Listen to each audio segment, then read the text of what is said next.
Sujit, and the topic that is given as is anger-free school. Because nowadays we are knowing that in this generation, in the modern generation, the generation which we are tackling and we are facing, they have lack of patience, and because of that, we sometimes also lose our patience, and sometimes it create very embarrassing situations. So today's topic is very apt for recent environment, and there is the need of time anger-free schools. For that, I request that all of you please stand at your place for a small prayer. Wherever you are, just join your hands and please don't repeat the prayer after me. O Almighty Lord God, according to your plan and your blessings, today we have gathered here to enrich ourselves. We pray for our coordinator, Sir Sujit, touch his mind and hearts and tongue, and also touch our minds and hearts, so that whatever Sujit Sir will explain and we discuss will apply those things in at our workplace, at our family and our society, and make the environment as anger free. And this session will become very beneficial for us. This prayer we ask in the name of Almighty. Amen. Now over to Sujit Sir. Thank you, Vijay sir. Good afternoon, everyone. I welcome you all for CBSE in-house training. The topic is anger-free school. सबसे पहले हम जानेंगे what is anger. Anger क्या है? Anger is an emotion that we all feel at times. It can become a problem if it is too extreme, occurs at inappropriate times, or lasts too long. Anger can be just a simple irritation with sometimes. At the other extreme, it can result in hysterical shouting, screaming, and lashing out. Anger can often have a negative impact on our relationship and our work. It can also change the way that we feel about ourselves. We might tend to blame other people or a particular situation for our anger. Often we feel angry when we feel let down in some way or denied of sometimes some things that we feel entitled to. Anger क्या है, इसके बारे में हम और विशेष अच्छे से जानेंगे. एंगर एक मानवीय भावना है जो स्वाभाविक रूप से किसी भी इंसान या किसी भी मनुष्य में आ जाता है.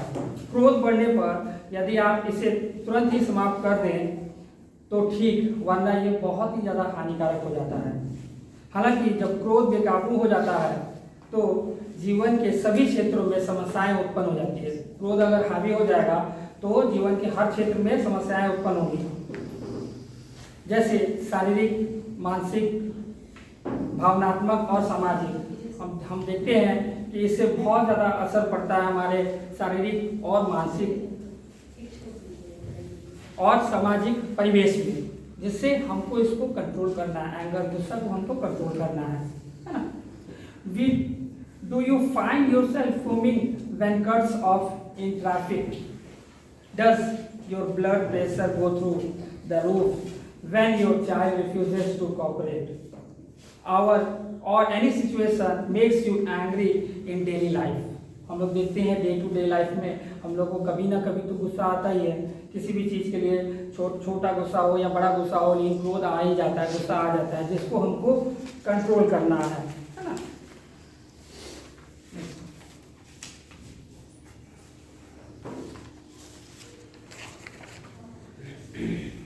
मैंने इसमें कुछ संशोधन किया है. Classification of anger. Classification of anger. Anger को मैंने थोड़ा सा डिस्क्राइब किया है. What is anger? A stands for attitude of gratitude, जिसमें हम आभार व्यक्त करेंगे और हम इस एटीट्यूड से जाएंगे कि हाँ, दयालु की भावना हो, आभार की भावना हो. तो A stand for attitude of gratitude. Now, N no to bad mood. Bad mood यानी खराब मूड हमको रखना ही नहीं है एंगर में, गुस्सा में। ऐसा करना है, फील करना है कि गुस्सा आए ही नहीं, अगर आए तो उसको हम बचा सकते। खराब मूड रखना ही नहीं है। G stand for go ahead of solution, समाधान की ओर हम लोग को ध्यान देना होगा। अगर हमको गुस्सा आता है तो हम उसके समाधान की ओर ध्यान देंगे, सॉल्यूशन की ओर ध्यान देंगे कि कैसे हम उसको कंट्रोल कर सकें, गुस्से को, अपने एंगर को कंट्रोल कर सके। और ये ज़्यादातर हम लोग को, शिक्षकगण को अपने स्कूल विद्यालय परिवेश में ये करना होता है, बच्चों से चाहे पेरेंट्स से। ये हम लोग को देखना है कि हाँ, हम गुस्सा ना करें, ज़्यादा क्रोध आए तो उसको कंट्रोल करें। Now E stand for empathy always, हम लोग को हमेशा पोलाइट होना चाहिए। अगर कोई भी प्रॉब्लम हो या कोई भी दिक्कत हो तो उस पर हम लोग को ध्यान देना है कि हाँ, कैसे हम पोलाइट रहें, एकदम से एग्रेसिव ना हो जाएं, क्रोध को अपने कंट्रोल करें। Resilience, R stand for resilience, flexibility. Flexibility हम लोग को रखनी है कि अगर कोई भी क्रोध आ जाए तो हम उसको टैकल कर सकें, किस तरह से टैकल कर सकें। अगर कोई सीन आ जाए या कोई सिचुएशन आ जाए तो हम लोग उसको डाइवर्ट कर जाएं, अपने चेंज हो जाए, हम लोग अपने एटीट्यूड से चेंज होकर दूसरे एटीट्यूड में चले जाएं, ताकि ये हमारा क्रोध हम बचा सकें। F stands for free from negative thoughts. जो थॉट्स है, दिमाग है, हम नेगेटिव थॉट्स जितने भी होते हैं उसको हमको अपने दिमाग से हटा देना है। हम लोग को शिक्षक हमको देखना है कि हम लोग हमेशा पॉजिटिव रहे, भी पॉजिटिव। अगर गुस्सा भी आ रहा है तो उसको पॉजिटिव रिएक्ट करना है, क्रोध को। R stand for reinforcing positively, कभी भी गलत नहीं सोचना है। अगर कोई प्रॉब्लम हो देन हम लोग को उसके बारे में अच्छे से विचार विमर्श करना है। कोई भी प्रॉब्लम हो उस पर वापिस से सोच के हमको उसका जवाब देना चाहिए। ए स्टैंड फॉर इरेडिकेटिंग क्रिटिसिज्म, आलोचना किसी की भी नहीं करनी चाहिए। अगर कोई गलत है या सही है, आलोचना से हमको बचना चाहिए, किसी की भी आलोचना हमको करनी नहीं चाहिए। Eradicating and now E stand empowering one self, solution खुद ही निकालना चाहिए। खुद अगर कोई गलती अगर हो गई या गुस्सा आ गया, ऐसा कुछ हो गया, तो हम लोग को सॉल्यूशन खुद निकालना है, ना कि हम किसी और के भरोसे रहे कि हाँ, अगर वो सॉल्यूशन निकालेगा या दूसरा कोई हमको हेल्प करेगा, तो हमको उसका हेल्प नहीं चाहिए। हमको खुद ऐसा करना है कि हम खुद सॉल्यूशन निकालें, है ना। जैसे कि मान लीजिए कि कोई एंगर को हम लोग पॉजिटिवली कैसे ले लें। अगर गुस्सा आ रहा है तो उसको हम पॉजिटिवली कैसे ले लें। जैसे कि एक वर्ड, एक सेंटेंस है, रुको मत भागो। इसको हम दो प्रकार से ले सकते हैं, रुको मत भागो, एक कॉमा लगा देंगे तो रुको मत भागो। और अगर दूसरे तरीके से हम देखेंगे तो रुको मत भागो, है ना। तो ये अर्थ बदल जाता है, दो प्रकार से इसमें अर्थ बदल जाता है। Now some myth about anger. Anger is dangerous. Anger जो है, गुस्सा जो है, बहुत हानिकारक है। ये हमारे लिए एक अभिशाप के रूप में है कि हम इसको किस तरह से टैकल करें। एंगर को, अपने क्रोध को विद्यालय परिसर में अगर कोई विद्यार्थी या शिक्षकगण से अगर कोई भी चीज़ दिक्कत हो जाती है या गलती हो जाती है तो उसको हम कैसे कंट्रोल कर सकते हैं, कैसे, ये हमारे लिए बहुत हानिकारक है। We should not express our anger. हमें अपने क्रोध को रोक के रखना है। अगर ऐसी कोई सिचुएशन आ जाती है तो हम अपने क्रोध को बचा के रखें। ऐसा नहीं है कि अगर कोई भी प्रकार से दिक्कत हो जाए या गुस्सा आने लगे तो उसको हम रोक सकें और अपने एग्रेशन को बचा सकें। Anger is bad. क्रोध हमारे लिए बहुत बुरा होता है। एंगर जो है किसी के लिए भी अच्छा नहीं होता है। ये तो मैंने आपको अभी थोड़ी देर पहले ही बताया कि शारीरिक और मानसिक रूप से ये हमको हानि पहुंचाता है, और कहीं कहीं सामाजिक रूप से भी क्रोध हम लोग को हानि पहुंचाता है। तो स्कूल में, विद्यालय में अगर हम ज़्यादा क्रोध क्रोधित हो जाएंगे या एग्रेशन दिखाएंगे, तो ये हमारे हमारे व्यवहार के लिए भी अच्छी बात नहीं है। एंगर इज सीन, यह एक प्रकार का गुनाह के रूप में भी हम इसको ले सकते हैं। गुनाह तो नहीं, लेकिन गुनाह के रूप में इसको हम ले सकते हैं। एंगर, अगर ज़्यादा ही गुस्सा किसी को आ जाता है तो कभी कभी वो कुछ गलत करने की प्रवृत्ति भी रख सकता है या हाथ उठा सकता है, या अगर कोई भी चीज़ वो गुनाह की तरफ जा सकता है। इसीलिए इसको एक गुनाह के रूप में भी लिया जा सकता है कि अगर एंगर या क्रोध आप में आ रहा है तो इसका उपयोग आप इस तरह से कीजिए कि कोई गलत तरीके से इसका इस्तेमाल ना हो। अपने एंगर को कंट्रोल करके रखिए। Males have more anger compare to females. Males जो है वो ज़्यादा जल्दी उत्तेजित हो जाते हैं, गुस्सा हो जाते हैं कंपेयर टू फीमेल्स। फीमेल से ज़्यादा ही मेल्स को एग्रेसिव माना जाता है, और हमारे सोसाइटी में भी ऐसा ही सोच है कि हाँ, जो मेल्स होते हैं वो ज़्यादा ही एग्रेसिव होते हैं। हम लोग अपने स्कूल में विद्यार्थी को देखते हैं, बच्चों लोग को देखते हैं, गर्ल्स से कंपैरिजन में बॉयज़ जो हैं वो ज़्यादा एग्रेसिव हो जाते हैं। अगर कोई बात बोला जाए या उनको अगर कोई डांट दिया जाए, अगर हम उनको डांट देते हैं या पनिश करते हैं तो बॉयज़ थोड़ा एग्रेसिव हो जाते हैं कि हमको सर बोल दिए, हमको ये डांट दिए, वो उसने किया उसको नहीं किया, कंपेयर करने लग जाते हैं फीमेल से या अदर स्टूडेंट से कंपेयर करने लग जाते हैं। लेकिन इसमें ये तो सत्य है कि हाँ, मेल्स में ज़्यादा ही एग्रेशन है और वो थोड़ा सा अपने आप को कंट्रोल नहीं कर पाते हैं। Anger is normal and even healthy emotions, but it's important to deal with in a positive way. हम लोग को अपने एंगर को, एग्रेशन को ऐसे डील करना है, उसको पॉजिटिव वे में डील करना है। कोई भी सिचुएशन हो जाए उसको पॉजिटिव में अगर हम लोग करेंगे तो फिर हमारे लिए भी बहुत अच्छा होगा। Uncontrolled anger can take a toll on both your health and your relationship.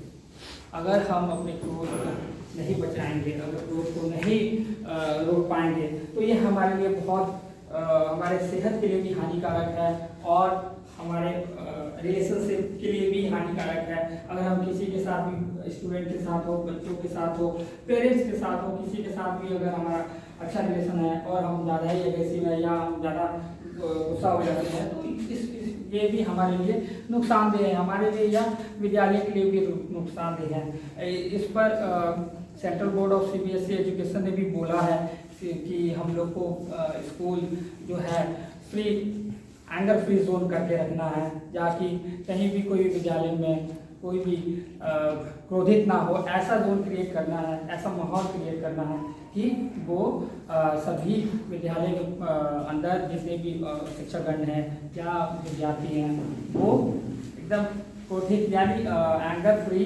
रह सके। ऐसा माहौल क्रिएट करना है कि गुस्सा वहाँ आए ना। CBSE का भी ये कहना है और उन्होंने उसमें गाइडलाइन में भी दिया है कि सब जगह ये करना है। क्रोध आपको स्वास्थ्य के लिए बहुत हानिकारक है। इसमें सामान्य रूप से प्रतिक्रिया होती है, मुख्य रूप से ये हृदय गति यानी हृदय गति, रक्तचाप और तनाव के स्तर में वृद्धि का कारण बनता है। सांस लेने की दर भी इसमें बढ़ जाती है। हम लोग ज़्यादा एग्रेसिव हो जाते हैं तो सांस उखड़ने लग जाता है और उससे बहुत ज़्यादा दिक्कत आती है। जब क्रोध की आवृत्ति बार बार और अप्रबंधी होती है तो शरीर के उपचार में परिवर्तन तीव्र हो जाते हैं। अनिवार्य रूप से न केवल स्वास्थ्य से प्रभावित करते हैं बल्कि जीवन की हर समग्र गुणवत्ता को भी प्रभावित करते हैं। अनियंत्रित क्रोध कई दुष्प्रभाव पैदा कर सकते हैं। अगर हम क्रोध को अच्छे से कंट्रोल नहीं किए हैं तो बहुत सारी प्रॉब्लम्स क्रिएट हो सकती हैं, बहुत सारी दिक्कतें या समस्या का सामना भी करना पड़ता है, जिससे शारीरिक रूप से ये हमारे लिए या बच्चों के लिए ये बहुत ही हानिकारक है।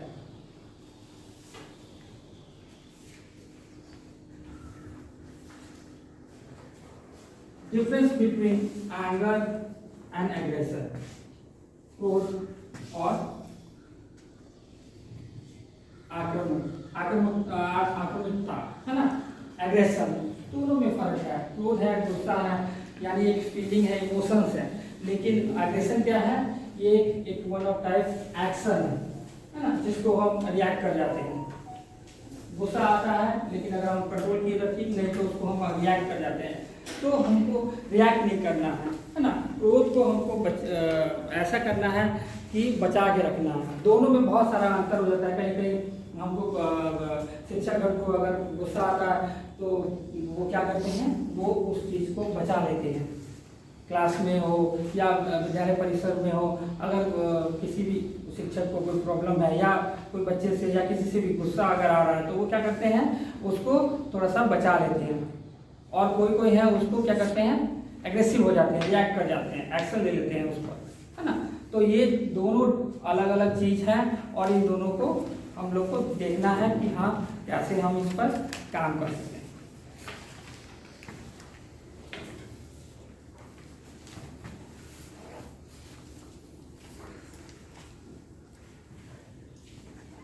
इसके एंगर के दो एस्पेक्ट्स हैं, negative effects of anger and positive effects of anger. Badly system becomes rigid and impure. जो भी शरीर की अगर हम पॉजिटिवली नेगेटिवली लेंगे, अगर ज़्यादा ही क्रोधित होते हैं तो इससे हमारे शरीर पर ये बहुत बैड इफेक्ट पड़ता है और हम इससे बर्दाश्त नहीं कर पाते हैं और शरीर भी जो मानव शरीर है वो भी इसको अलाउ नहीं कर पाता है, जिसके कारण बहुत सारी प्रॉब्लम हो सकती है। वी डैमेज और अब्यूज अदर्स। हम खुद को और दूसरों को भी नुकसान पहुंचाते हैं। हम लोग अगर हम ज़्यादा ही हम गुस्से में हैं, एंगर में हैं, तो हम अपना तो नुकसान पहुंचाते ही हैं, लेकिन हम क्या करते हैं, दूसरों को भी इससे ज़्यादा नुकसान पहुंचा दे रहे हैं। ब्रोकन रिलेशनशिप, इससे क्या होता है, जो रिलेशनशिप हमारा या बच्चों के साथ, पेरेंट्स के साथ बना हुआ है, वो रिलेशनशिप भी टूटने की कगार पे आता है। ये एक नेगेटिव इम्पैक्ट है कि अगर हम अपने क्रोध को नियंत्रित नहीं कर पाते हैं तो उससे हमारे क्या क्या असर हो सकते हैं, बुरे असर हो सकते हैं। और कुछ पॉजिटिव इफेक्ट्स भी हैं एंगर के। Energize us to do something, हमें कुछ करने की प्रेरणा भी देता है। अगर हम क्रोधित हो जाते हैं या मान लीजिए कि अगर विद्यालय में आप कक्षा में पढ़ा रहे हैं तो किसी बच्चे को आपने किसी दूसरे बच्चे के कारण से डांट दिया या कोई भी कारण से कि देखो वो कितना अच्छा तुमसे पढ़ता है, गुस्से में आपने बोला, वो भी एक अपने ऊपर गुस्सा लेता है, एंगर लेता है कि हाँ अगर सर ने उसको बोल दिया तो उसको उससे अच्छा हम करके दिखाएंगे, ऐसा होता है। तो ये एक पॉजिटिव एस्पेक्ट भी हो जाता है कि अगर हाँ हम अगर थोड़ा सा पॉजिटिवली देखें तो इससे ग्रोथ भी हो सकता है, डेवलपमेंट भी हो सकता है, उस बच्चे का पर्सनल डेवलपमेंट हो जाएगा, क्लास में भी वो अच्छा करेगा अगर उसको थोड़ा मोटिवेट किया जाए। तो ये बहुत बड़ा एस्पेक्ट है। इनेबल अस टू असर्टिव, हमें दृढ़ रखने के लिए सदा आभार रहना चाहिए। हमें हमेशा अपने जो भी पॉइंट्स हैं उस पर कंटिन्यू करना चाहिए कि हाँ हम इसको कैसे आगे बढ़ा सकें। हेल्प अस टू सर्वाइव, हमें जीवित रहने का या वहाँ सर्वाइव रहने का भी ये एक पॉजिटिवली एस्पेक्ट्स है कि हाँ हम अगर वहाँ पर हैं, हम स्टैंड कर रहे हैं तो कैसे स्टैंड कर रहे हैं, हमारे कुछ क्वालिटीज़ हैं तभी स्टैंड कर रहे हैं। अगर वो बच्चा ग्रोथ कर रहा है या वो उस क्लास से अच्छे से टीचर से उसकी कनेक्टिविटी है तो वो अपने आप को कंटिन्यू ग्रोथ के ऊपर ले जा रहा है कि हाँ उसका विकास हो रहा है ना। It is way of communication, यह एक प्रकार का कम्युनिकेशन भी है। यह एक, अगर हम इसको पॉजिटिवली ले लें तो यह एक प्रकार का कम्युनिकेशन है, संवाद है। एग्रेशन के रूप में इस पर जो विद्यार्थी हैं वो एक तरफ से अपने आप को पॉजिटिव वे में लेके आगे जा सकते हैं। Motivate us to take action, हमें एक्शन लेने पे भी ये प्रेरित करते हैं। अगर कोई एंगर हो गया, गुस्सा हो गया या कोई प्रॉब्लम हो गई तो उस पर हम एक्शन भी ले सकते हैं इन पॉजिटिव वे। ऐसा नहीं है कि अगर किसी विद्यार्थी ने कुछ गलत कर दिया तो उसको हम सजा देंगे, पनिश कर दें। पनिश करने से अच्छा उसको एक्स्ट्रा वर्क दे दें। एक्स्ट्रा वर्क भी दे सकते हैं ना कि आपने ये गलती कर दिया, जाओ क्लास से बाहर जाओ या ये करो। वैसा अगर हम नहीं करें, पॉजिटिव वे में देखें तो उसको एक्स्ट्रा कुछ टास्क दे दें, कुछ वर्क दे दें कि वो बच्चे का ग्रोथ हो सके, है ना। हम उसको कह सकते हैं कि देखो तुमको ये इतना वर्क करके आना है या ये प्रोजेक्ट आपको बना के लेके आना है, या कल आप आके इस टॉपिक पर डिबेट करोगे या बोलोगे, है ना। तो हम उसको पॉजिटिव वे में भी उसको मोटिवेट कर सकते हैं, ना कि उसको पनिश करते हैं। Nobody makes you anger without your concern। कोई भी आपको गुस्सा दिला नहीं सकता, है ना। इसमें बुद्धा भी कह रहे हैं, holding on to anger is like grasping a hot coal with the intent of throwing it at one who gets burn. Buddha भी ये कहते हैं कि क्रोध को पाले रखना गर्म कोयले को पकड़े रखने वाले पर फेंकने की नियत से पकड़े रहने के समान है। अगर आप गुस्सा आ रहा है और आप क्या है, एक प्रकार का उन्होंने बताया है कि गर्म कोयला हाथ में लेके और गुस्से की ओर दूसरे की तरफ देख रहा है, जबकि वो उसके तरफ फेंका नहीं है, लेकिन उसने अपने हाथ में अपना गुस्सा कंट्रोल करके रखा हुआ है। ये बुद्धा भी बोलते हैं।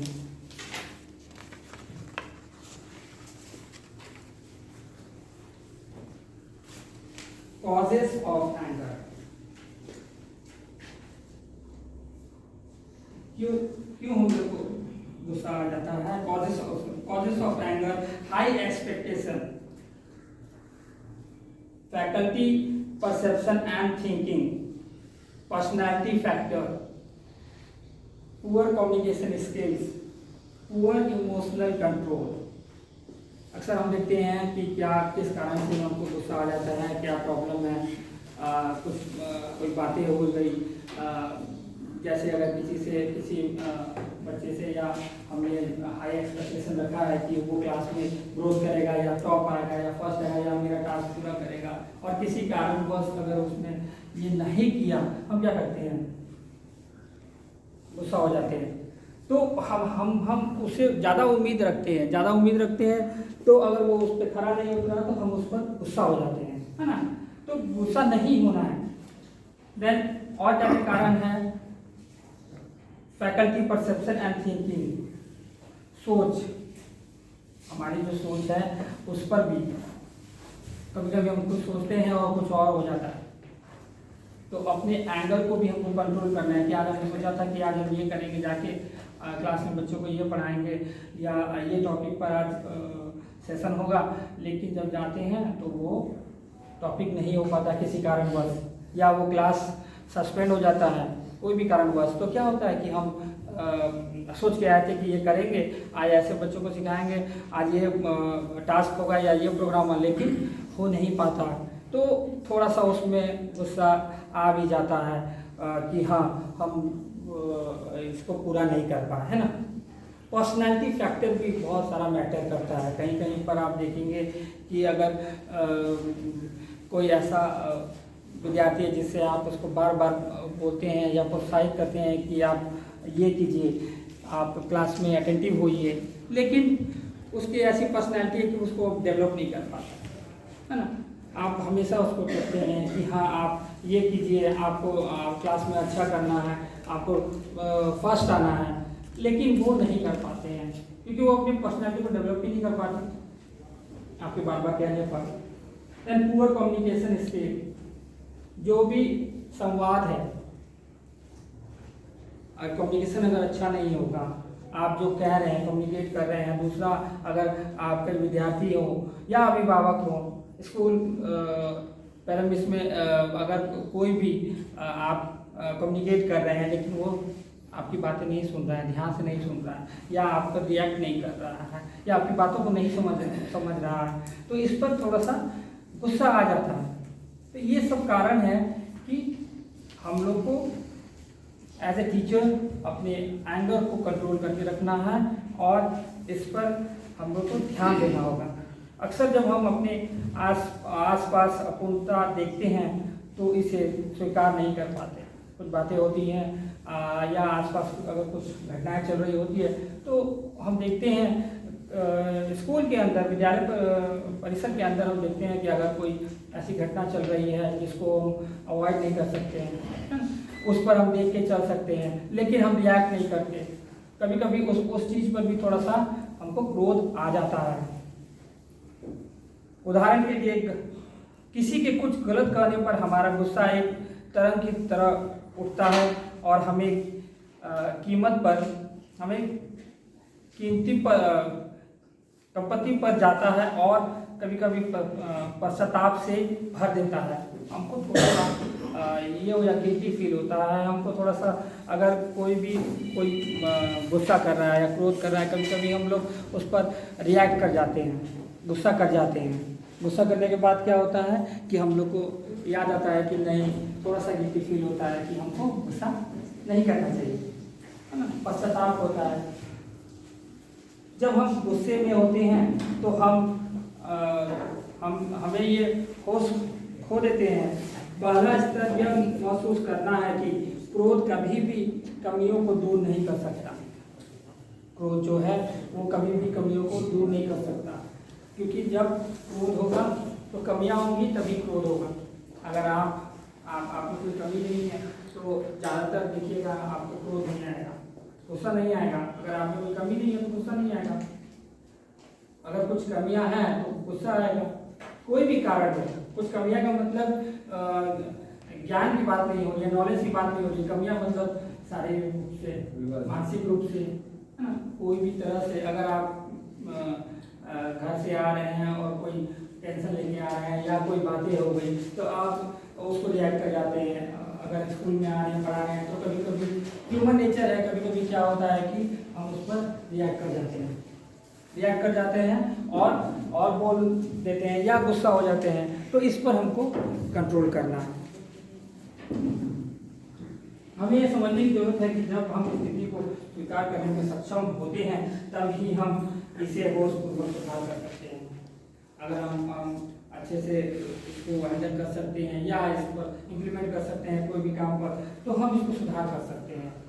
अगर हमको गुस्सा आ रहा है तो हम इसको सुधार करने की क्षमता भी रखते हैं। यह एक आसान है जिसको करने की तुलना में भावनाओं से सीधे निपटना आसान नहीं। इसलिए हमें स्वयं ही सहायता के लिए कुछ तकनीकों की आवश्यकता है। क्रोध के लिए ध्यान, शांति पाने के लिए सांस लेने की तकनीक महत्वपूर्ण भूमिका निभाती है। हमको क्रोध को कंट्रोल करने के लिए और भी बहुत सारे टेक्निक्स कर सकते हैं। अगर मान लीजिए कि हमको ज़्यादा ही क्रोध आ रहा है तो हम मेडिटेशन कर सकते हैं, योगा कर सकते हैं। बहुत सारे चीज़ें हैं उसके लिए। या हम उस क्रोध अगर आ रहा है तो थोड़ी देर के लिए हम वहाँ से हट भी सकते हैं। गुस्सा आ रहा है, मान लीजिए क्लास में है और अगर कोई भी कारण से हमको थोड़ा सा गुस्सा आ गया तो हम क्या करते हैं, थोड़ा 2 मिनट का पॉज ले लेते हैं या थोड़ा देर के लिए टैग आउट कर देते हैं क्लास में कि हाँ दूसरा कुछ हम पढ़ाएंगे, जिससे कि एंगर हमारा कंट्रोल में रहे, वो ज़्यादा बढ़े नहीं। अगेन बुद्धा कहते हैं anger will never disappear so long as thought of resentment are cherished in the mind. Anger will disappear just as soon as thoughts of resentment are forgotten. क्रोध तब तक कभी नहीं मिटेगा जब तक मन में द्वेष के विचार संयोग रखते हैं। ठीक वैसे ही मिट जाता है क्रोध जैसे ही शोक के विचार भुला दिए जाते हैं। अगर हम अपने मन से लाभ यानी लाभ की भावनाओं को हटा देंगे तो क्रोध अपने आप ही खत्म हो जाएगा। अगर हम किसी से उम्मीद ही ना रखें, किसी से अगर कोई चीज़ की उम्मीद ही ना रखें तो क्रोध खत्म हो जाएगा। ये एक तरीका है। बुद्धा भी कहते हैं कि हाँ, अगर आप उम्मीद ही नहीं रखेंगे तो आपका क्रोध कभी नहीं आएगा। क्यों नहीं आएगा? क्योंकि हमको किसी से कोई उम्मीद नहीं। अगर क्लास में अगर मान लीजिए कि हम टॉप स्टूडेंट्स के साथ अगर बैठे रहते हैं, अगर वो हम उससे उम्मीद रखेंगे कि हाँ बहुत अच्छा करेगा, लेकिन अगर हम उम्मीद ही नहीं रखेंगे और वो अच्छा करेगा तो हमको बहुत खुशी होगी। ऐसे ही हम लोग को बहुत खुशी होगी अगर वो कुछ नहीं भी करेगा, तभी भी हमको कोई उम्मीद नहीं थी, लेकिन फिर भी उसने अच्छा किया।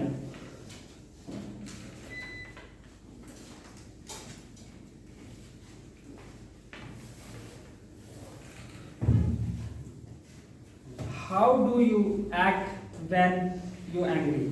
जब आप गुस्सा होते हैं तो आप कैसे रिएक्ट करते हैं? ये कुछ तथ्य हैं, है ना। जजमेंटल, अनुमान लगा लेते हैं। अगर आप गुस्सा क्यों आता है, कोई भी बात का अगर गुस्सा, मान लीजिए कि आप पहले से ही अनुमान लगा लेते हैं, पहले से ही आपने अपना दे दिया डिसीजन कि हाँ ये ऐसा है वो ऐसा है, इसलिए आपको गुस्सा आ जाता है। जबकि आपको उसके पूरे भाव पर जाना चाहिए कि हाँ किस लिए हमको गुस्सा आया, क्यों क्रोध आया, है ना। पहले से ही जजमेंटल नहीं बनना है उसके प्रति। पहले से ही हमको नहीं होना है कि हाँ आपने आपको ये करना था, आपने नहीं किया, लेकिन अनुमान लगा के, एजम्पशन लगा के हम नहीं कर सकते। क्लास मान लेते हैं, क्लास बदमाश है, ऐसे नहीं मान लेते हैं। हम मान लेते हैं, पहले से ही जजमेंट हम लोग कर लेते हैं कि सेक्शन ए है तो अच्छा है, सेक्शन बी है तो खराब है। हाँ, सेक्शन ए के class teacher Shashi ma'am, section B की क्लास टीचर रेनू मैम है। तो ऐसा हम पहले से ही अनुमान लगा लेते हैं, जजमेंट लगा लेते हैं कि हाँ सेक्शन ए को हम लोग पढ़ाएंगे और बी में जाना अवॉइड करेंगे। लेकिन ऐसा नहीं करना चाहिए, अनुमान नहीं लगाना चाहिए कि हाँ वो सेक्शन खराब है या ये सेक्शन सभी अच्छे हैं। और यही हम लोग के क्रोध की जो भावना है, इसको हमको इसी वजह से हम लोग को ज़्यादा क्रोध आता है। ये कुछ कारण है। घृणा, नफरत, जो हम नफरत करते हैं वो भी एक कारण है एंगर का। जो किसी के प्रति अगर नफरत की भावना हम नहीं लेते हैं, या ऐसे मान लीजिए कि जेलसी भावना हो जाती है। अगर कक्षा में कोई अच्छा बच्चा पढ़ रहा है या दूसरा बच्चा थोड़ा सा उससे अच्छा नहीं पढ़ पाता है, तो वो देखता है कि हाँ सर उसको ज़्यादा अप्रिशिएट करते हैं या उसके साथ ज़्यादा कम्युनिकेट करते हैं, उसको हेल्प करते हैं, तो ऐसा वो सोच लेता है और उसके अंदर घृणा की भावना आ जाती है उस बच्चे के ऊपर। तो ये सब भी कारण है थोड़ा सा, और वो उसके ऊपर गुस्सा हो जाता है कि हाँ सर उसी को ध्यान देते हैं, हम पर ध्यान नहीं देते। ये सब कुछ कारण हैं जो हमको गुस्सा दिलाते हैं या एंगर करते हैं। ब्लेम, आरोप लगा देना, किसी पर भी इल्ज़ाम लगा देना।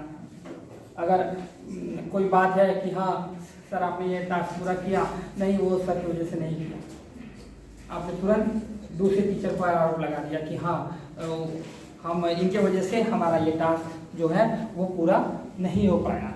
तो हम ब्लेम भी नहीं कर सकते हैं, ब्लेम भी नहीं करना चाहिए, ये भी एक कारण है गुस्सा होने का। प्री ऑक्यूपाइड, चिंतापूर्ण या बेचैन हो। अगर हम लोग बहुत जल्दी बेचैन हो जाते हैं ना, पहले से ही हम लोग परसेप्शन कर लेते हैं और ज़्यादा हम लोग उत्सुक नहीं होना है, ये भी एक कारण है गुस्सा होने का। टेक रिवेंज, बदला लेने की भावना भी आती है ना। ये तो अक्सर तो हम लोग देखते ही हैं। मेन कारण तो है यस सर, मेन कारण है, मेन कारण, हाँ टेक रिवेंज, मेन कारण यही है, बदला लेने की भावना। बदला लेने की भावना से भी क्रोध बढ़ता है, एंगर बढ़ता है, ये भी नहीं होना चाहिए। डिस्ट्रैक्ट, ध्यान खींचना ये भी एक कारण है एंगर के लिए। Anger and intolerance are the enemies of correct understanding. Gandhi ji बोलते हैं कि क्रोध और असहिष्णुता सही समझ के दुश्मन है, सही समझ के दुश्मन है दोनों। गांधी जी भी बोलते हैं। यहाँ हम एंगर मैनेजमेंट को स्टार्ट करने से पहले एक वीडियो देखेंगे और उसके बाद हम लोग एंगर मैनेजमेंट को समझेंगे।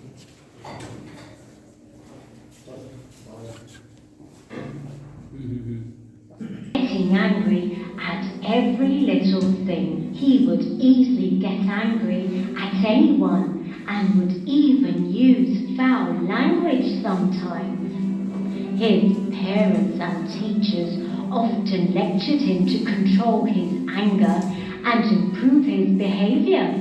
Stop irritating me! Rick had a soft corner for paintings. So on his 7th birthday, his mom gifted him a canvas and a palette of colours. What's this for? It's to help you express your anger. Whatever you feel angry about, you can paint it on the canvas to get rid of that frustration. Try it. Rick painted a building falling down. It's what I want to do to my school. I hate everyone there. The kids keep bullying and criticizing me. I feel so angry at them. Oh, Rick. Okay, do it again.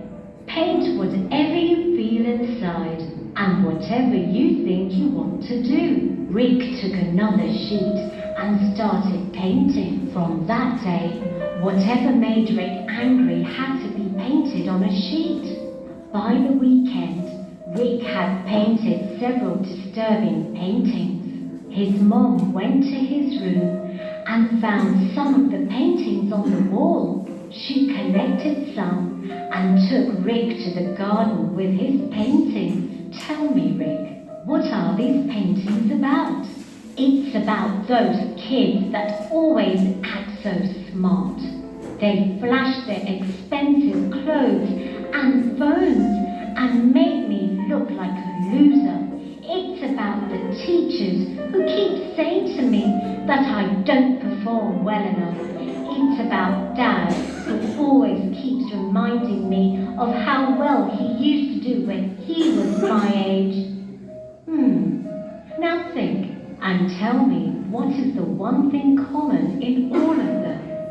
I am angry at all of them. Exactly. You reacted to each person who said something bad about you or criticized you. Your anger was in their power, not in yours. You're right. In fact, while painting this, I threw the colors on the paintings, imagining that I was throwing something at them. I never tried to understand them and was getting angry all along without any reason. Each bad word that you said to them left a hole in their heart. Those kids did well for themselves not to put you down. Your teachers tell you to improve because they know your potential, and Dad compares himself with you only to inspire you, to tell you that if he was able to do it, so can you. You're right, Mom, but what do I do when I get angry? It's always like anger overpowers me, and I am never able to think properly. Controlling anger can be simple if you are committed to controlling it. Whenever you get angry, take a deep breath and count to 20 before you react. Think happy thoughts and divert yourself from that situation. Slowly, you will be able to control your anger. Thanks, Mom. I will try this, and I will paint it too. After a long time, he hugged his mom and felt good. With time, Rick's behavior changed. He was a much happier kid than before and started treating everyone with love. His paintings too had changed, as they were less about anger and more about happiness and love. All of this was possible as he had learned the art of having control over his. जैसा कि आपने देखा video में कैसे उस छोटे से बच्चे नेकिड ने अपने एंगर को एक पेंटिंग में बदल दिया। ऐसे ही हम अपने बच्चों को सिखा सकते हैं कि अगर गुस्सा आ रहा है, बहुत ज़्यादा गुस्सा आ रहा है, तो उसको कैसे आप कंट्रोल कर सकते हैं या डाइवर्ट कर सकते हैं। है ना। जैसे यहाँ पर एग्जांपल के तौर पे उसने अपने गुस्से को, एग्रेशन को पेंटिंग में बदल दिया और उससे उसके अंदर पॉजिटिव वाइब्स आने लगे कि हाँ धीरे धीरे वो एंगर भी उसका खत्म हो गया। तो ये हम अपने क्लास में भी इम्प्लीमेंट कर सकते हैं। क्लास में अगर हम पढ़ा रहे हैं, कोई वैसा विद्यार्थी है या वैसा बच्चा है कि जो बहुत ज़्यादा गुस्सा दिलाता है, ठीक है गुस्सा कीजिए, लेकिन उसको कुछ टास्क दे दीजिए, इस चीज़ पे गुस्सा कीजिए, ये करके दिखाइए। अगर बहुत ज़्यादा आपको क्रोध आ रहा है तो ये करके दिखाइए, तो वो उसका डेवलपमेंट होगा, स्किल डेवलपमेंट होगा, वो भी चेंज होगा। तो ये हम आगे बढ़ेंगे। एंगर मैनेजमेंट कैसे हम इसको कर सकते हैं। Causes of anger fall into two categories. दो कैटेगरीज में हैं, external stressors and internal stressors. External stressors के बारे में हम समझेंगे क्या है ये। May be major life events, ये हमारा जो बाहरी हिस्सा है उसके ऊपर बताया गया है। Moving, death of spouse, family member और फ्रेंड और डाइवोर्स, ये सब कुछ घटनाएं हैं जो आप कह सकते हैं कि बहुत इफेक्ट कर जाता है। एक्सटर्नली हम लोग को बाहरी रूप से अगर हम विद्यालय में हैं, हाँ विद्यालय परिसर में है, लेकिन ये कुछ घटनाएं अगर उस इंसान से हो जाती है या उस इंसान के ऊपर दी जाती है तो वो कैसे अपने आप को मैनेज करेगा, इसको बताया गया है।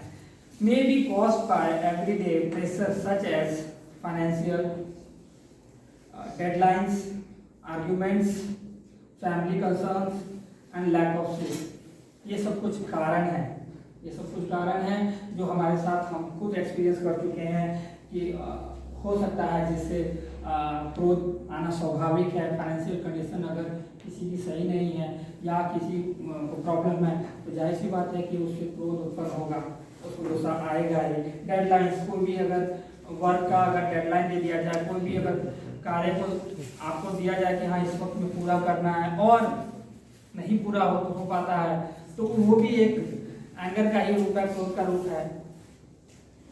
आर्ग्यूमेंट्स, ज़्यादा आर्ग्यूमेंट्स अगर हो जाए वो भी एक क्रोध का कारण है। फैमिली कंसर्न, फैमिली कंसर्न भी एक बहुत बड़ा कारण है। लैक ऑफ स्लीप, अच्छे से नींद अगर नहीं लेते हैं तो उससे भी ये भी एक गुस्सा या क्रोध होने का बहुत बड़ा सा कारण है। पूरी नींद भी बहुत ज़रूरी है कि अगर अच्छी हम प्रॉपर सोएंगे या नींद पूरी करेंगे तो नेक्स्ट डे हमारा अच्छा जाएगा।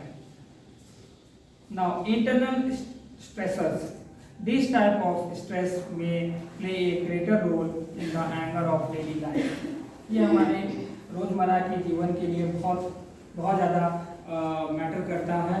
जैसे कुछ एग्जांपल्स हैं, वैल्यूज एंड बिलीव्स, है ना, मूल्य और विश्वास जो हमारा हम आए दिन हम लोग इसको एक्सपीरियंस करते हैं कि ये हमारी लाइफ में कितना इम्पोर्टेंस है और इसका कितना महत्व है और ये हमारे जीवन में भी हम इसको उतार सकते हैं। फेथ, विश्वास, गोल्स, लक्ष्य, एक लक्ष्य है वो भी हम देख सकते हैं। सेल्फ इमेज, स्वयं की छवि, अपनी जो सेल्फ इमेज है उसको भी हम देख सकते हैं कि हाँ हम जो है किस लेवल पर हैं, कि अगर हम ज़्यादा आगे बढ़ सकते हैं कि नहीं बढ़ सकते हैं, तो अपने आप को मोटिवेट भी हम कर सकते हैं। Expectations of self and others, खुद से और दूसरों से उम्मीदें रखना, ये भी एक कारण है। अपने से तो उम्मीद रखना ही है लेकिन दूसरों से भी एक उम्मीद रखना होगा। Anger driven by hormones, hormones द्वारा ये गुस्सा आता है। ये तो साइंस बैकग्राउंड से जो भी हैं रिलेटेड टीचर वो जानते ही हैं कि क्यों गुस्सा आता है ज़्यादातर। अगर साइंटिफिक रीजन से हम इसको देखें तो hormones act like a conductor, वो क्या करता है, एक कंडक्टर का रूप होता है जो हमें रक्तचाप यानी हमारा ब्लड प्रेशर को बढ़ा देता है जिससे कि हमको गुस्सा आता है। हार्मोन्स इनर्वेट बॉडी, वो हमारे बॉडी में जन्म लेता है। एंगर हमारी बॉडी में जन्म लेता है। गुस्सा।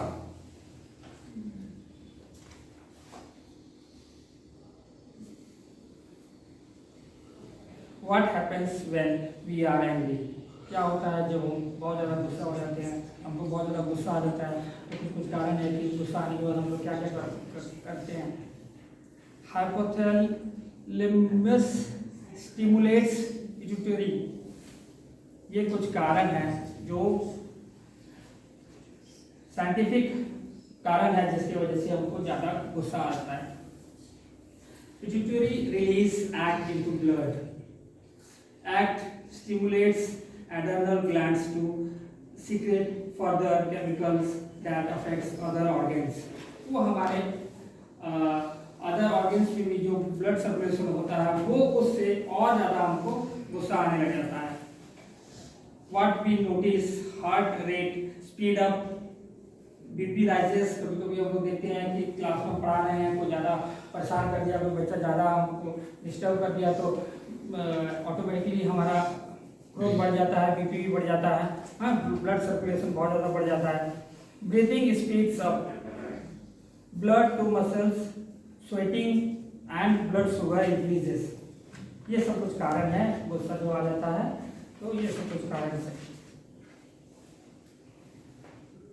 Common symptoms of anger, physically, mentally, behavioural and cognitive. शारीरिक, मानसिक और स्वभाव और ज्ञान संबंधी चीजें हैं जो उसके सिम्टम्स हैं जो हमको गुस्सा दिलाते हैं। Muscle tension, vomiting, nausea, jaw, neck, back pain, sleep disturbance, dry mouth, sweating palms, upper respiratory infections, appetite varies, cold hand. ये सब कुछ कारण है, ये सब कॉमन सिम्टम्स हैं। फिजिकली कॉमन सिम्टम है जो शारीरिक रूप से हमको दर्शाता है कि हाँ हम गुस्सा हो रहे हैं या गुस्सा होने वाले हैं। मेंटली कुछ है, worry, guilt, nervousness, moodiness, nightmares, diminished concentration, impaired memory और फॉरगेटफुलनेस। ये कुछ मानसिक चीजें हैं। Tardiness, serious apprehensions, prone to accident and addictions, overreacting, rushing and tiredness, nervous habits, reduced productivity। ये कुछ स्वभाव हैं जो हम लोग अगर गुस्सा आता है तो ये सब कुछ कारण है जिसकी वजह से हम लोग ज़्यादा ही और गुस्सा हो जाते हैं, एंगर हो जाते हैं। और अगर गुस्सा आता है उसके कुछ कॉग्निटिव कॉमन सिम्टम्स हैं। Personality changes, feel helpless, hopeless, become explosive, impulsive, exaggerated fear, develop anxiety, panic, develop physical problems including CV disease, HBP, ulcers, migraines, है ना। ये सब कुछ कारण है जो हमको ये कॉजेस है एंगर के। Anger management, how do I do it, कैसे हम इसको मैनेज कर सकते हैं।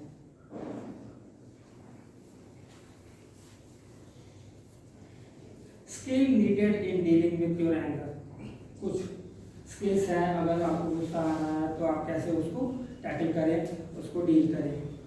Identify A range of feeling including anger, अपने क्रोध को आइडेंटिफाई करना, पहचान करना, क्यों हमको गुस्सा आ रहा है, अपने क्रोध को इस कारण से हमको गुस्सा आ रहा है, उसको आइडेंटिफाई करना और उसको रेक्टिफाई करना, कैसे हम अपने क्रोध को डील करेंगे, है ना।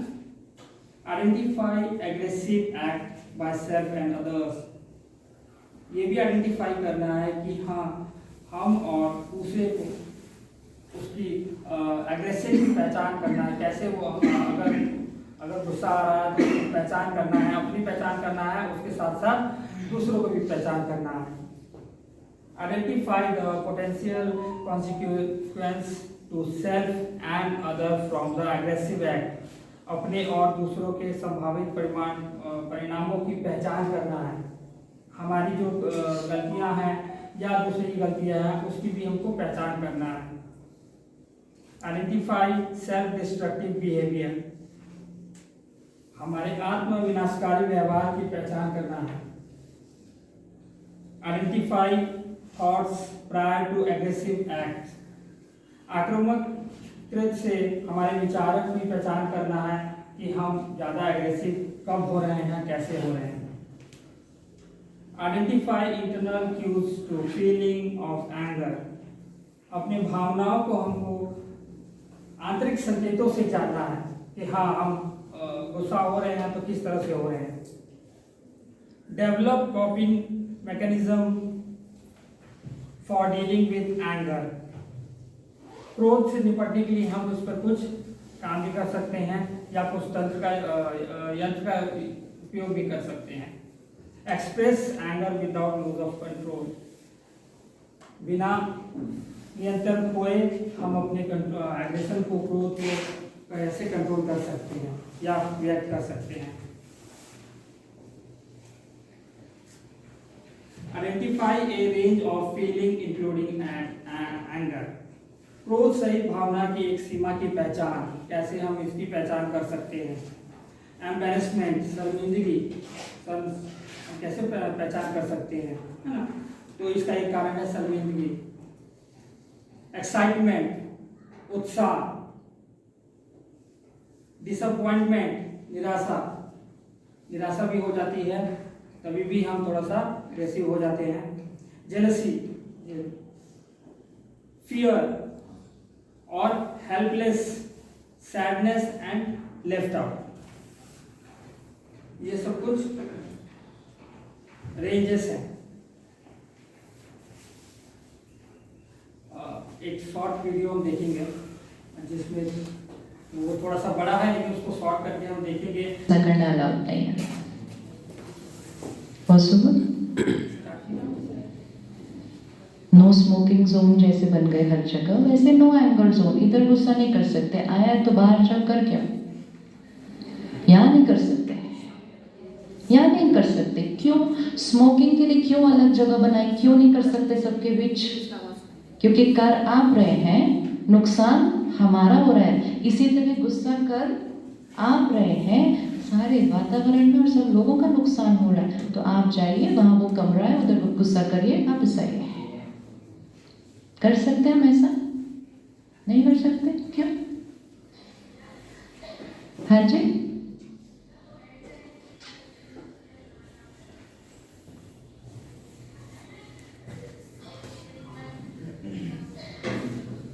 after some time we will not even have to do that. Why?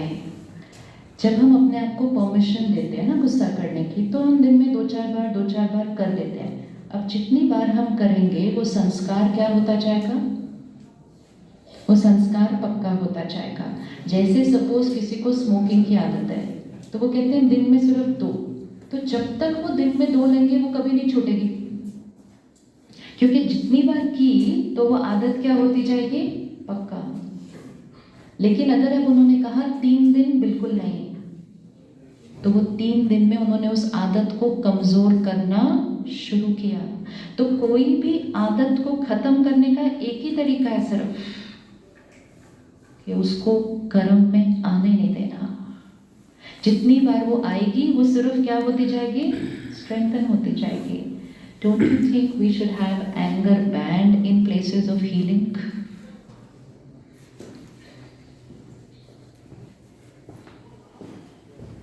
ना डॉक्टर सिस्टर को करे, ना सिस्टर्स एक दूसरे को करे, ना कोई जो सेवा कर रहे हैं, सफाई कर रहे हैं, कोई उनको करे, और ऑब्वियसली ना कोई इरिटेट होके पेशेंट से बात करे।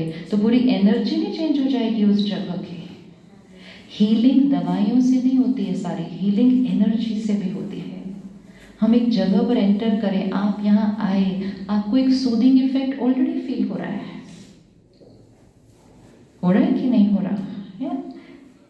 हमें दूसरों को कंट्रोल करना ही नहीं है, हमें तो दूसरों को कंट्रोल करना ही नहीं है। हर जगह के कुछ डूज एंड डोंट्स होते हैं, होते हैं हर जगह के कुछ रूल्स, इस जगह पर ये अलाउड है, ये अलाउड नहीं है। जैसे सरकार ने नियम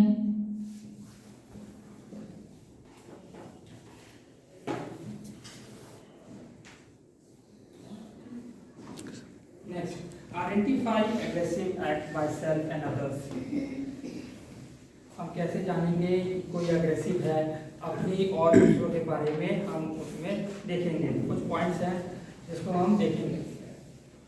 थ्रो समथिंग, कुछ फेंकना। हम अपना और दूसरे के बारे में अगर कोई एग्रेसिव है या दूसरे से है, गुस्सा में है, तो कैसे जानेंगे, है ना। अगर कोई कुछ फेंक के मार रहा है, उससे जान जाएंगे कि हाँ ये गुस्सा है। गुस्सा है तभी ना फेंक के मार रहा है, हम गुस्सा नहीं होगा तो क्यों फेंक के मारेगा। किक समवन और समथिंग, कुछ फेंक के मारना। गेट इन समवन्स फेस, किसी के चेहरे के पास जाके सामने उसको वार्निंग देना या उससे गुस्से होकर बात करना या उसको वो करना, है ना। तो ये सब कुछ कारण हैं। शोइंग, ग्रैबिंग, हिटिंग, अगर उससे कुछ छीना झपटी करना या उससे हाथापाई करना, है ना, ये सब कुछ कारण है। कॉल समवन्स नेम, किसी को नाम से बुलाना, नाम से नॉर्मली नाम से नहीं बुलाना। मान लीजिए कि उसको कुछ अदर वर्ड्स क्या के बोलना या एब्यूसिंग लैंग्वेज यूज करना, इससे हमको पता चलता है कि हाँ वो गुस्से में है, अपने बारे में या दूसरे के बारे में।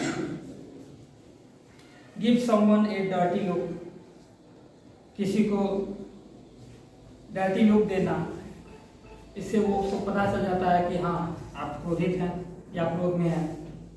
साइलेंट ट्रीटमेंट, कभी कभी क्या होता है कि अगर हम गुस्से में हैं तो शांत भी हो जाते हैं, वहाँ से हट जाते हैं। Get others to gang up, या हम कुछ लोग को भी मिला के, अगर हम ज़्यादा क्रोधित हैं तो कुछ लोग को भी मिला के हम कुछ घटनाएं कर सकते हैं या करते हैं, या कोई लोग करते हैं। ज़्यादातर ये सब हम लोग देखे हैं अपने स्टूडेंट यानी विद्यार्थियों को, अगर कोई ऐसी बात होती है, कोई ऐसी झड़प होती है, तो वो लोग क्या करते हैं, गैंग बनाते हैं, गैंग अप करते हैं, और उसके बाद वो बैड इफेक्ट जाता है ना। स्प्रेड रूमर्स, कोई भी बात गलत फैलाना किसी के भी बारे में, ये सब कुछ कारण है जो हम जानते हैं कि हाँ एग्रेशन क्यों होता है। और भी अगर हम अपने गुस्से को कंट्रोल करें या एंगर को मैनेज करें तो उसके भी कुछ कारण हैं। जैसे हैं कि हम मेडिटेशन वगैरह या योगा वगैरह कर सकते हैं अपने एंगर को काम करने के लिए, गुस्से को शांत करने के लिए। ये सब कुछ कारण हैं। जैसे कि है, आप कैसे महसूस करते हैं कि आप गहरा विश्राम किए हैं, आप रेस्ट ले रहे हैं, और रेस्ट ले रहे हैं तो आप अपने आप को शांत कर रहे हैं, गुस्से से बचा रहे हैं। क्या आप अधिक बुरा या गुस्सा करते हैं, आपके शरीर में थकान और बेचैनी के कारण में बोझ, तनाव, हलचल हो सकती है, आपके शरीर में बैड इफेक्ट पड़ सकता है। अगर आप ज़्यादा ही एंगर, अगर आप गुस्सा अगर अपनाते हैं तो बहुत ज़्यादा आपको नुकसान हो सकता है। हर दिन कम से कम 6 से 8 घंटे की नींद लेना बहुत ज़रूरी है। अगर आपको अपना गुस्सा कंट्रोल करना है, क्रोध कंट्रोल करना है, तो 6 से 8 घंटे की नींद भी पूरी करनी जरूरी है, क्योंकि शरीर के साथ साथ दिमाग को भी आराम की जरूरत है ना। अच्छी नींद आपके क्रोधित होने की संभावनाओं को कम करती है। अगर पूरी आप अच्छी से नींद ले लें तो आप उतने क्रोधित नहीं होंगे। एक और कारण है, योग और व्यायाम अच्छा हो। अगर आप योग करते हैं या एक्सरसाइज करते हैं तो प्रतिदिन 10 से 15 मिनट आप योग करें या एक्सरसाइज करें, तो वो भी आपके लिए एक अच्छा कारण बन जाएगा कि हाँ आप अपने एंगर को, गुस्से को कंट्रोल कर गाना भी सीख सकते हैं, गाना भी सुन सकते हैं, अच्छे आप म्यूजिक सुन सकते हैं या कुछ वर्कआउट कर सकते हैं। आप अपने आप को बिजी रख सकते हैं। कोई भी अगर वर्क हो, आप उसमें बिजी हो जाएंगे तो ऑटोमेटिकली आपको क्रोध नहीं आएगा, गुस्सा नहीं आएगा, है ना। ये सब कुछ कारण है कि जिससे आप अपने क्रोध को शांत कर सकते हैं।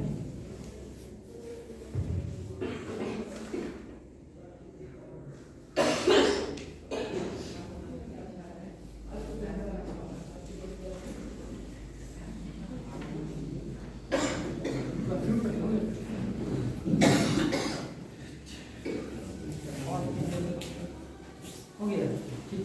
I conclude my session.